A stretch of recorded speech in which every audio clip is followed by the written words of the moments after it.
Goalie? Yeah. Goalie is Urson. Any lineup changes?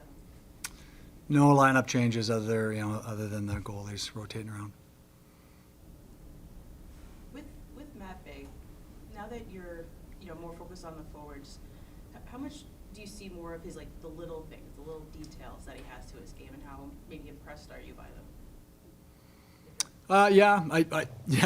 Certainly on the offensive side, and then on the other side, there's things show up at times where that's something that needs to be worked on or needs to be brought to his attention at least, so that he can start down the path of getting better at it. Sometimes it's not a 5-second fix. Sometimes it's a process, and a lot of times it is away from the puck. So I think you're constantly cataloging those ideas for every player. It's that's why with 12 guys, it's way more than the 6, and I think it's much more varied as well on the things that kind of show up on that list.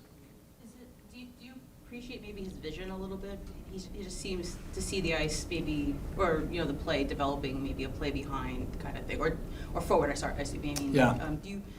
Do you kind of see that in his game a little bit? Yeah, I would describe him that way, where he's a kind of a step ahead offensive player. So he's a tough guy to check because he's usually knows where he's going with it before the defender does, and that's a big advantage. Really trusts what he sees, which is his confidence level is sky high. It doesn't really matter, the breakaway goes in or it doesn't go in. What he sees, he feels like he can make that play. Does it get him in trouble at times? A little bit. And that's all part of, the learning process for him on what works and what doesn't work. And, that's, he's well down that path, but it's quite a long path. And, the good news is at the end of the path, that's a pretty good looking hockey player and a real valuable one. So, we're trying to keep him on the tracks as much as we can, but at the same time, allowing him to let his vision and his offensive sort of acumen, I guess, for lack of a better word, shine through. What kind of balance is there for you in terms of, just to use the term cherry picking, make it how he kind of does shoot out a little bit more early maybe from the defensive zone? I mean, what's kind of the balance for you, because you probably appreciate his ability to see the play a little ahead and kind of make the play, but obviously sometimes it doesn't work. Yeah, there's timing. There's time on the clock. We talked about this as a group.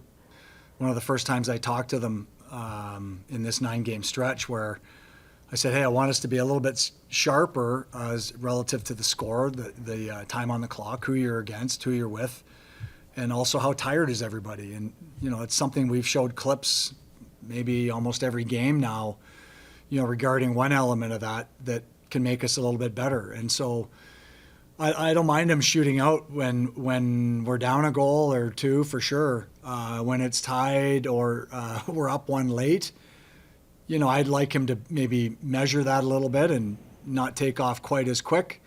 But at the same time, he is good at it. And if he reads possession and gets the jump on the guy, it's a breakaway. And so with, one of our best offensive guys. And so there is a huge value there. It's just there's a yin and a yang, and you just hope that he errs on the right side of that sort of fulcrum. Brad, you just mentioned about the tape studies, the sessions that you pointed out, the 9 games. Obviously, the internal tape study sessions were a big deal under John Tortorella. We talked about that a lot with him. I guess with your approach as interim head coach, are they similar? Are you basically running them the same way? Are there differences? I'm just kind of curious if you've just kind of been carrying on the way that John did it. I would say that parts of it are the same. The generic part of coaching, everybody knows how they want the game to look, every coach. And I think John and I were very similar in how we wanted the game to look. I think how we message our way to that same looking game is different.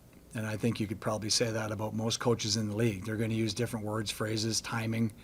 I think my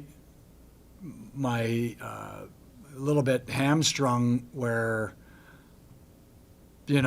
I'm the interim guy, right? So I'm basically kind of doing some of the superficial work, like the foundational stuff is in place, and there wasn't really enough time to change anything. We didn't really want to change anything anyway, but that's where the longer sessions come, and then the drills on the ice, and then, you know, the feedback from the players on what they, you know, everything that goes into, you know, building a foundation of structures and systems that are going to guide you through all the different scenarios on the ice. We're not really touching that. You know, I talked about F3 today. I talked about just keeping your eyes on the puck. Talked about, you know, showing poise and composure when that's the best play instead of being in a hurry. So those are the kind of, you know, the topics that, you know, you talk about, then you show a video clip about it, and, you know, but we're not making huge adjustments. We're really just fine tuning and hopefully just getting through these last 2 games. The Blue Jackets are in like absolute must-win mode. How much of a desperate team are you guys kind of expecting to face tonight? Very desperate. I mean, they're playing for something very real. You know, we talked about that a little bit this morning on what to expect, and you know, they need 2 regulation wins as well. So I talked to a few guys that are going to be on there 5-on-6. Hey, don't be surprised. A couple minutes left in a tie game, their goalie's coming out. They need to score. You know, an overtime, you know, anything. If it gets to overtime, they're cooked. And so they're well aware of that, and tried to make as many guys as aware of that. We'll talk about it before the 3rd period if that's the case, and it looks like it's heading that way. But we expect a team that's playing for their lives, and you know, perfect. It makes it a way better hockey game, and it makes it a way better challenge at a time when, you know, things are starting to wane as far as focus and discipline and all that stuff. Okay, we've got one more chance to play against a team that's really playing. Let's see what we can do. And so hopefully we can answer the bell early, and then stay with them, and hopefully get out in front. Speaking to Tyson Forrester, obviously he's on this you know, this offensive run, but in your estimation, is something clicking for him? Is he taking a step, or is this a case of a player who was playing well and now is just getting rewarded? What do you see it? I think he's a type of guy that doesn't take a lot of chances to create his offense. So he goes about it in a real disciplined 200-foot way. And so I don't think he looks much different when he's scoring from when he's not scoring, which I think is not a rare thing, but it's a very valuable thing to have on your team. I mean, that's to have a guy that can contribute, you know, in defensive situations as much as he does against the other team's top line usually, and then be tied for the lead in goal scoring, you know, at the same time that's a nice feather in his cap, and it's a testament to the work that he's put in, and also I think, you know, how we handled him. We didn't rush him in here. You know, he spent some time in the minors to kind of learn the pro game, and I think that helped him. It's not easy being down there, but at times it's the absolute best thing for him, and I think it was the best thing for him. And you know, he's reaping the rewards, and so are we as an organization. I guess for him, though, you know, he's obviously, you know, talking about a guy who was drafted in the 1st round, who has a really good shot, has offensive skills. If he is going to take another step offensively, you know, go from being a mid-20s goal guy to a mid-30s goal guy, is he going to have to take more risks, or is he just going to have to get better at the things he's already good at? I think as this team gets better, as we add more and more good players, I think it helps every player, so that you know, you look at our roster, and, you know, the next head coach is, okay, who do we have to take care of? Who do we have to watch for? When you have 5 or 6 guys, that's a different animal than when there's 2 or 3 guys. And so I think having better players here helps him. Does the line that he's on right now, does it look totally different 3 or 4 years from now, even if it's the same 3 guys? I would say absolutely. And I also think that he's shown that, you know, when we get that depth at center that we've been yearning for, he's a guy that can play with higher skill guys. He knows how to finish. If you picture his goals, he gets himself into areas where he can finish the play. And that's a real art, to be able to read off what's going on, find that real good spot, and then get the shot off at a time that beats the goalie. It's a very valuable thing, and it's, can't wait. Again, he's another young guy. Sometimes you stop learning at 22. Sometimes you get to 27 and 28 and you're still learning. That's the hope with all these guys, that they keep developing. They keep getting a little bit better every day.